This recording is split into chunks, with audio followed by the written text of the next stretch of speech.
Welcome to Rough Drafts, How God Writes His Love in Our Stories, a podcast that explores the faith journeys of our friends and neighbors in Burns, Tennessee.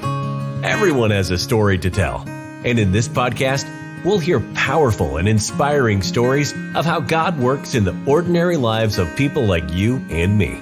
Our stories are unfinished and perfectly imperfect. They are just rough drafts, a glimpse of what is to come because God is still at work, writing plot twists, introducing new characters, and bringing good even from the most challenging circumstances. Join us as we see what God is up to in our stories. Here's your host, Matthew Hyatt. Sometimes you talk to people about their favorite books and favorite authors. And, as a preacher, I'm supposed to know that your favorite book is the Bible. Of course, it's just like whatever. But, so then when you talk about favorite books, you have to talk about your second favorite book. And I'm glad that today's guest understands the true and correct answer to what the world's best books are. He is my fellow Calvin and Hobbes nerd. He is a cabinet-making fiend. He loves him some Jurassic Park, and his beard is glorious. Today, you get to meet my friend Taylor Welch. So, Taylor, thanks for coming. Well, thanks for having me. You are so excited about this. Sure. I wish I could have a picture of the sarcastic double thumbs up you just gave me. Oh. We'll do that later, I guess. What's really cool about this conversation is not too long ago, Taylor's wife, Kayla, sat down and we had this. So this week you get twofer. You get to hear from husband and wife. But what's fun is neither of them have heard what the other said. I sort of feel like we need to do a third show afterwards with the two of you where you have a chance to do a rebuttal. But we'll be there. It'll be a good time. Well, Taylor, man, you know what question I'm going to ask you, don't you? Right. All right. What's your God story? Well, so growing up, I didn't go to church a lot. My mom took us. We were never into it. And she eventually got to a point to where she just quit making us go.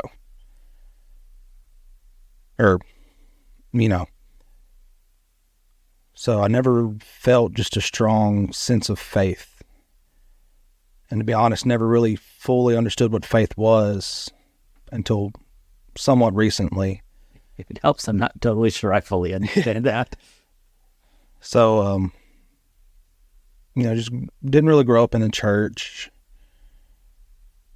I had a lot of doubts with it growing up. And a lot of those, I saw a lot of the badness of the world and just wondered why God would let that be. So, just never really got it for a long time.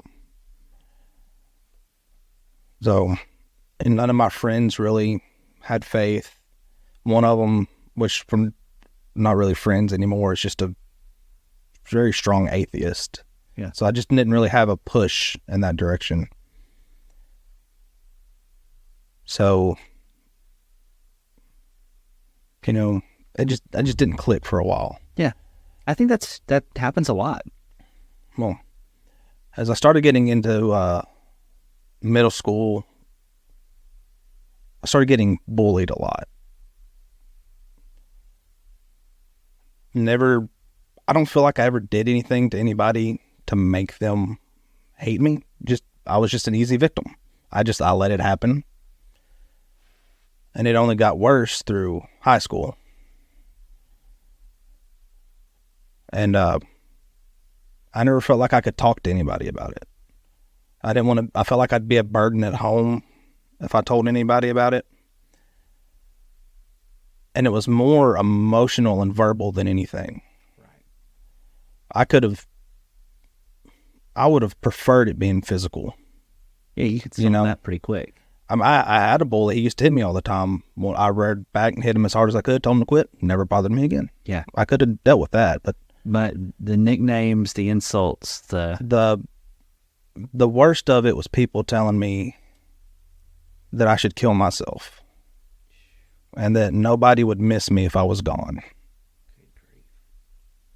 And after hearing it from multiple people, not feeling like you can talk about it, you get those thoughts in your head. You start to wonder if it's true. For a while, I started to believe it. Yeah.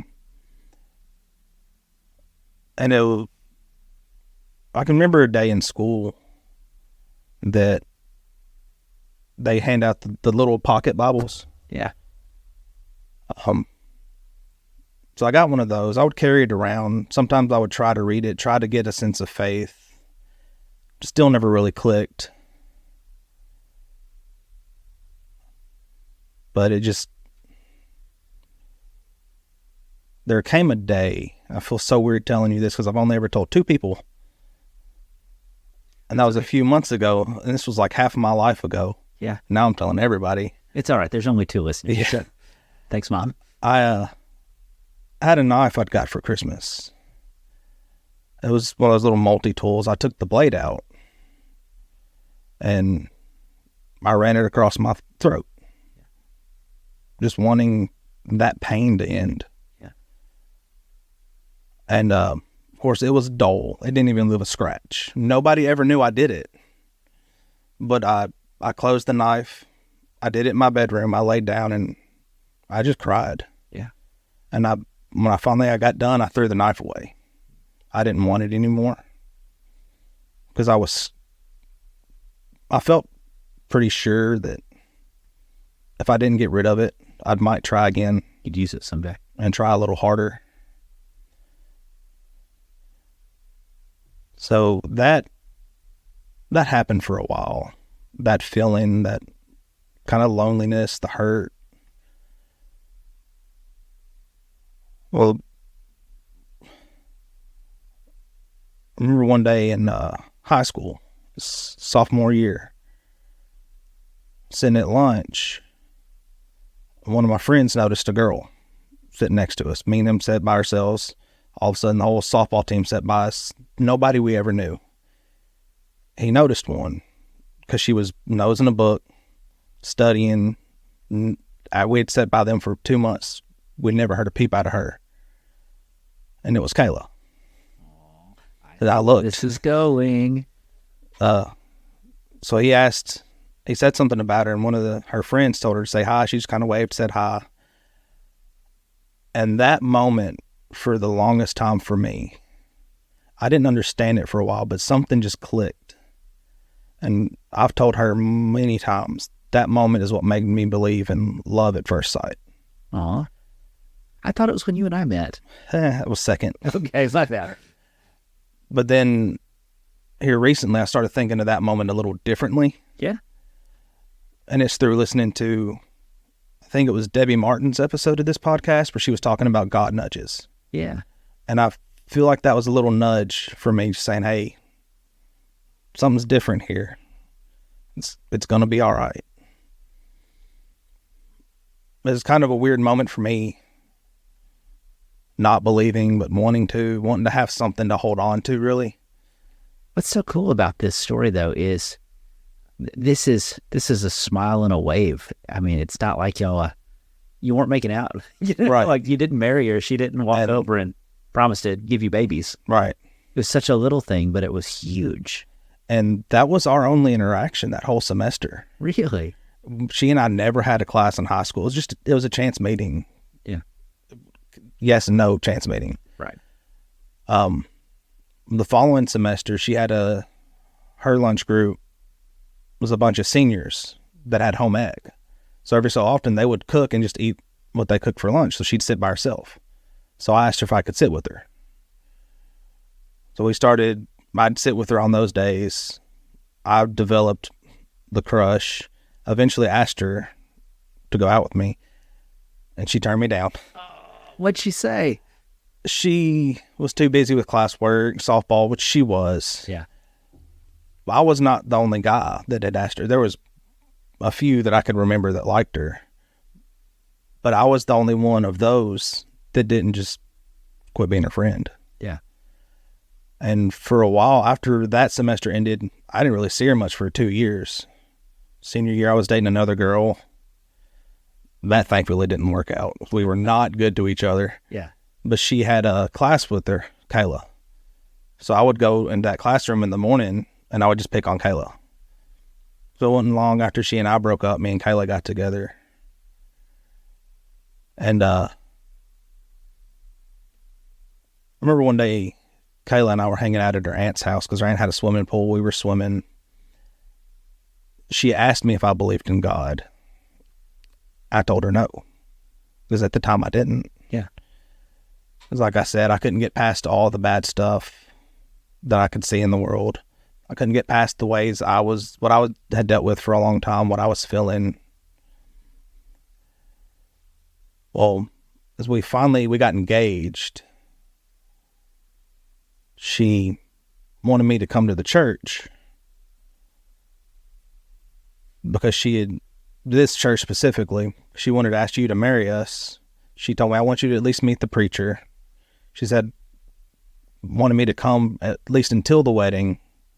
And then after the wedding, she would never ask me again because she knew how I felt. Wow.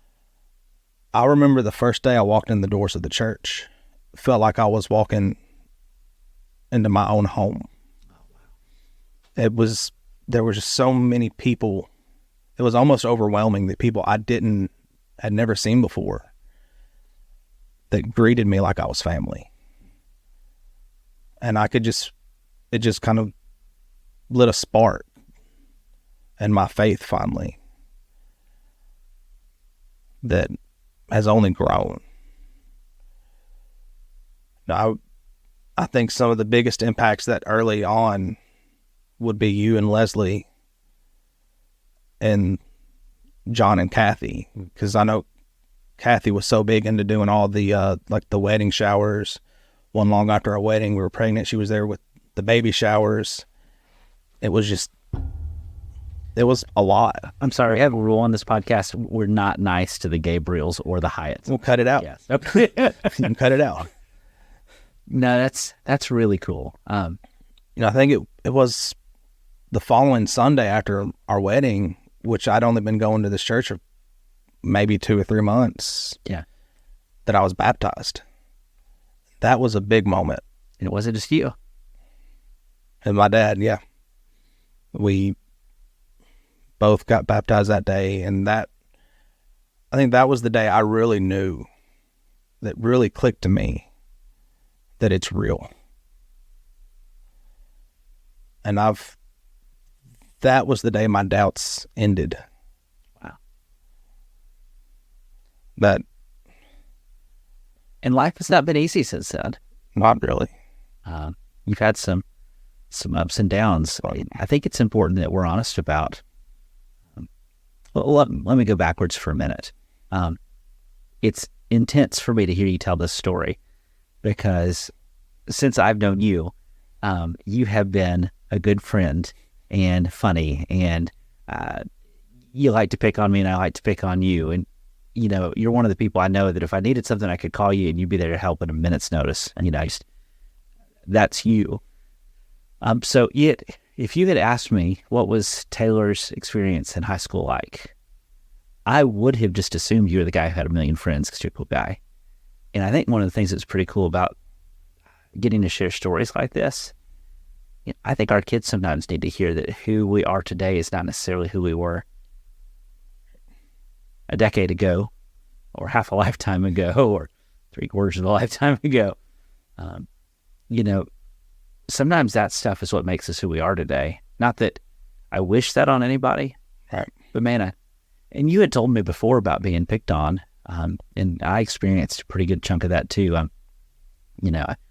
had my 20-year high school reunion coming up, and I thought, do I go to it? I thought, well, they didn't like me then. Why would they now? Right. I didn't go to my 10-year. I skipped it. I had no interest in it. So just kind of getting the story out and saying, this is real. This is how life really is. Right. I'm sorry you had that experience. Made me who I am today. Yeah. I don't miss it, obviously, but You think? I wouldn't really change it, because if I did, what would be different now? Right. Oh, I think about the bullies, don't know where they are now, don't really care. Yeah. Just hope they're doing well. I hope because I don't know what kind of place they were in at the time. Yeah. So that's something I've thought about, is what would lead somebody to feeling they need to do that to somebody? What kind of pain were they in? I got to a point, I had a younger cousin at the time that I would take a lot of my anger out on him. And I became a bully myself. Hurt people hurt people. And I'm not proud of that. But now that younger cousin is more like a brother to me. Oh, that's cool. There's not much I wouldn't do for him. Even in this line of our experiences, when they're not what we want them to be, sometimes still form us. I love the part of your story where she rejected you. Right. And you went through a crummy relationship, but my hunch is you weren't ready for her yet, and she wasn't ready for you yet. We like to mess with her because every time that gets brought up, the rejection gets worse. So what's the story up to now? Just how brutally she broke my heart. But Just like stepped on it. Pretty much, yeah. She turned into Taylor Swift and wrote songs about how awful you were. Yeah, that's a new flavor to it. Yeah. I like it. Okay. Yeah. But, yeah. I thought it was a little bit much when she painted pictures of you and set fire to them in the school.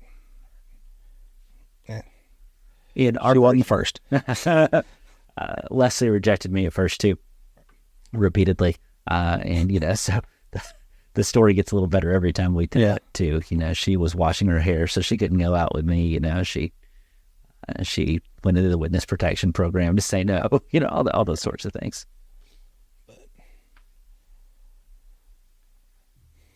But she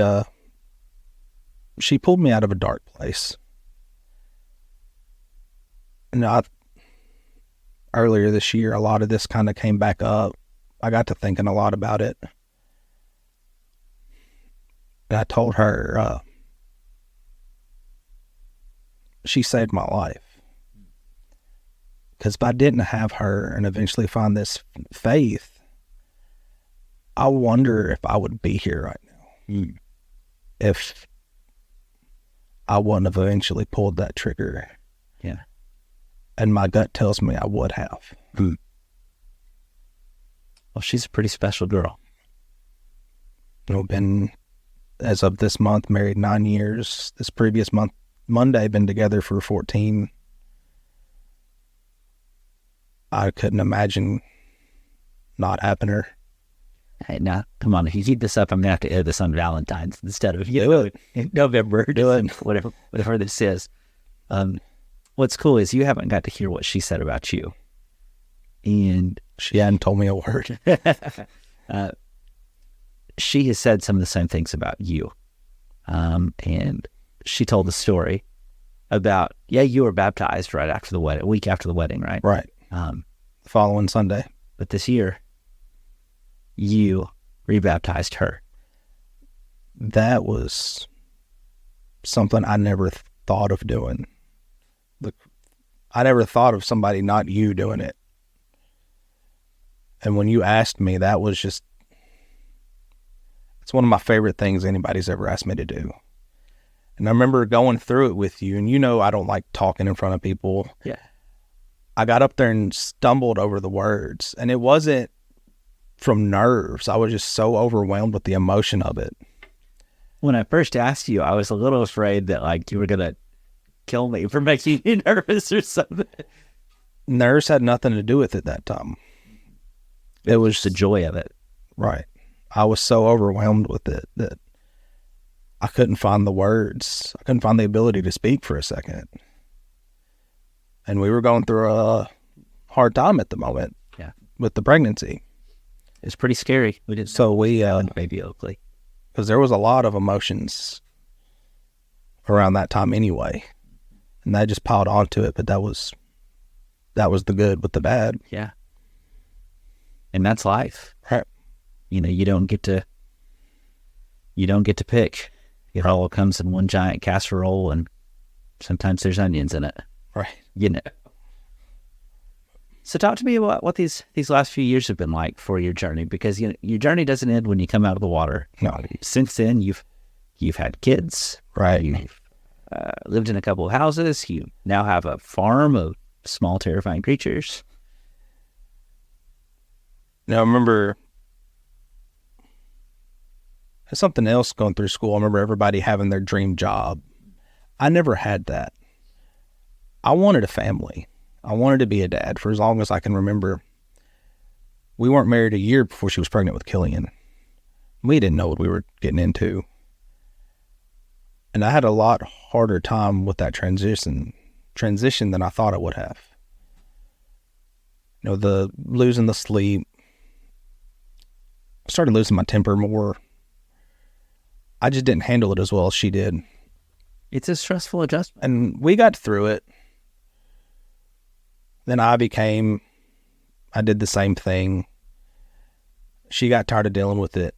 She thought I was unhappy and didn't really want it. So she offered me an out. She told me we could get divorced. You can sign away. I'll never look for any child support. Just, if you need out to be happy, get out. And that broke my heart when I realized that I was doing that. Yeah. So I slowly would catch myself, start having to gain my patience back. Yeah. You know, it was after Ivy, I knew I was done. I didn't want another one for a good 5 years. But wait, and we got more. We got to talking about it one day, and it just clicked that we could do another one. We could have another one, and it would be all right. And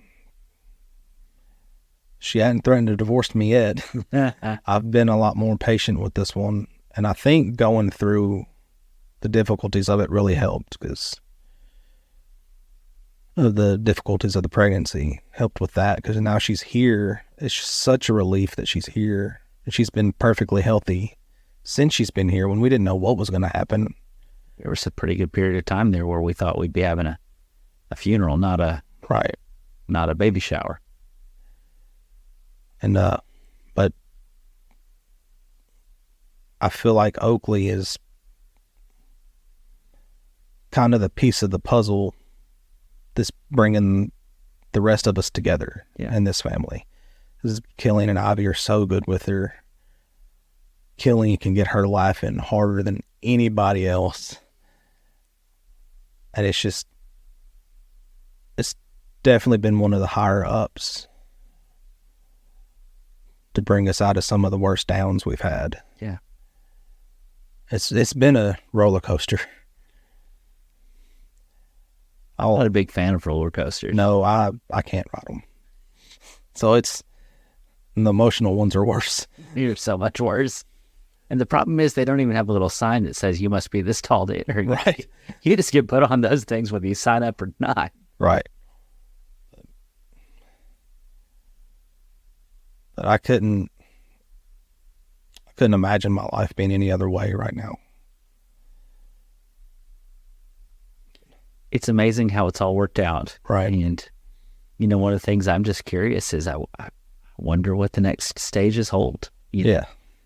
We don't have crystal balls, so we don't know what this looks like, but your kids are getting bigger each day. Right.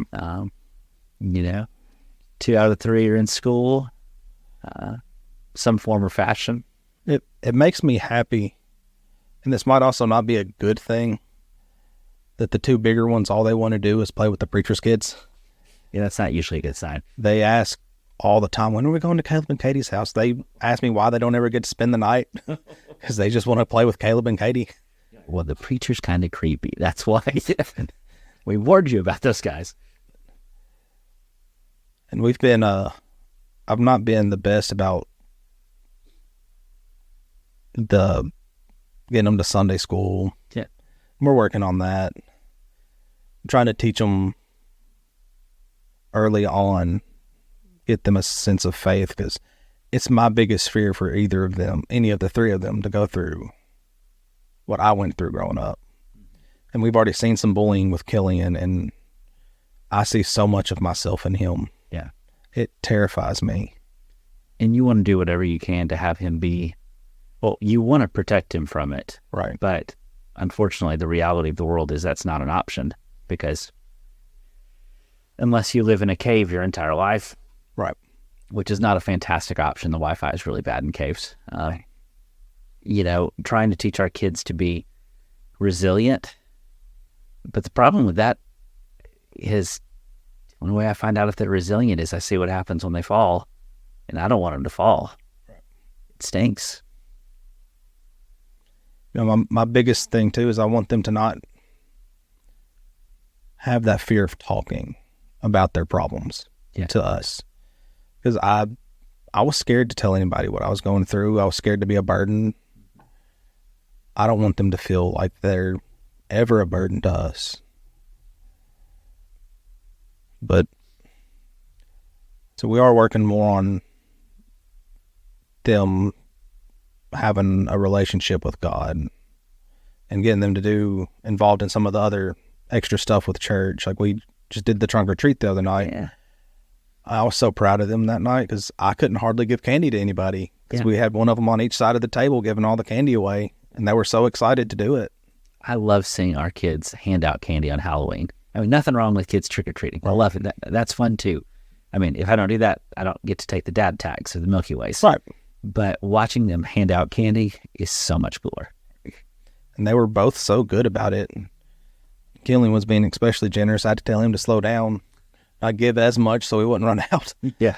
Come on, kid. They both have a lot of love in their hearts, I can see. And I really want to help them to put that where it's most beneficial. Yeah. You know, our little humans are just such strange creatures. Right. I don't think I knew that they were going to be their own people when they were teenagers. Right. I don't think I realized how much they would be their own people at 3. But they really come out of the womb as their own little human beings. And the illusion of my ability to control them, I mean, I can make them do stuff, but I can't control their thinking and their feeling. Not at all. So trying to help teach those skills, trying to help our kids know that they have worth, they have value. You know, one of the things that I want my kids to have heard us say, I love you and I'm proud of you, no matter what. So many times that when some jerk at school says something awful, they almost laugh at it because there's no way that could be true, you know? Yeah. But man, that's tough. It just kind of is what it is at this point. All I can do is pray and do my best to let them know that they are loved, they have worth, no matter what anybody tells them otherwise. Anybody who tells them otherwise is dumb and you shouldn't listen to them. And tell daddy and he'll come to school and in 12 to 15 years he'll get out, you know. I don't know if I call that cause a problem anymore. Maybe. We'll see. The kids came home one time and were talking about somebody who's being mean. I'm like, tell me who they are. I'll go to school and beat them up. Daddy, you can't go to school and beat up a kid. Why not? It's a shame when our kids are smarter than we are, isn't it? Right. I do hate that there is so much hurt and hate in the world that in elementary school they have to deal with some of that. Sometimes I can be the best teacher, though. I don't like that teacher. I would like to sign up for another class. Can't always be that easy. No. That's a big reason of why I like to be able to help people. Yeah. And why I try to be more jolly, happy all the time, because who wants to be sad all the time? But you meet some people who sure seem to enjoy it. Right.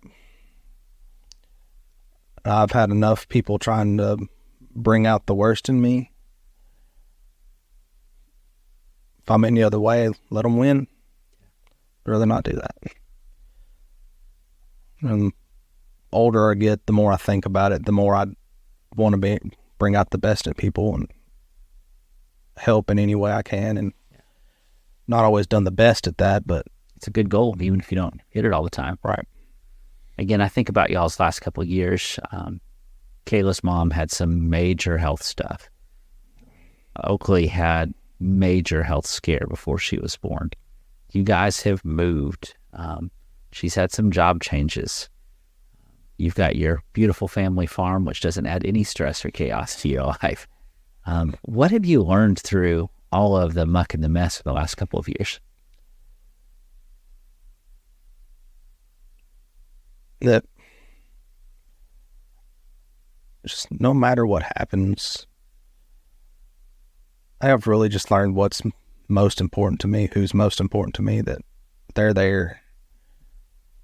No matter how low I can get,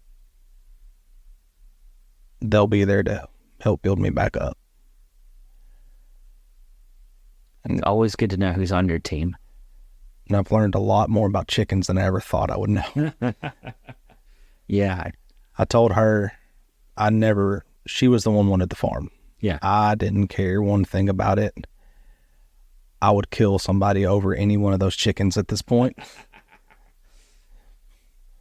So I'm not calling you Colonel Sanders from here on out. But I would follow her about anywhere, because home is where the heart is. And for me, she's home. Whether it's Charlotte or White Bluff or Florida, I'd rather it not be Florida. Anywhere. Yeah. That's pretty cool. That's pretty cool. You two work well together. She's definitely brought out the best in me, I think. And you bring out the best in her. Try. You do. You absolutely do. She would say as much too. I really am excited for you guys to get to hear each other's. I'm more excited to hear hers than I am for her to hear mine. Oh, it'll be good. Well, Taylor, man, is there anything else you want to share with us today? I think that was pretty much it. That was perfect. That was absolutely perfect. Man, well, thank you so much for joining us. Thank you for opening up and telling your story about some of the roller coaster rides that we would like to get off of, but the value that God has brought even through some of that stuff. Thanks for sharing about your beautiful family and your journey and the difference that a book nerd across the cafeteria can make in your life once she stops stepping on your heart. It has been a good time, friends. Thank you so much for listening today. You know where to find this show. It's on Apple Podcasts, Spotify. You're listening to it right now. You already know how to find it. Why am I telling you how to find it? This is dumb. If you get a chance, share it with a friend. Help somebody else enjoy these stories. What's neat about these stories is I have yet to find somebody who can't find themselves in one of these stories, who can't relate to a part of it. And I know that you related some today too. Until next time, I can't wait to hear what God is up to in your story.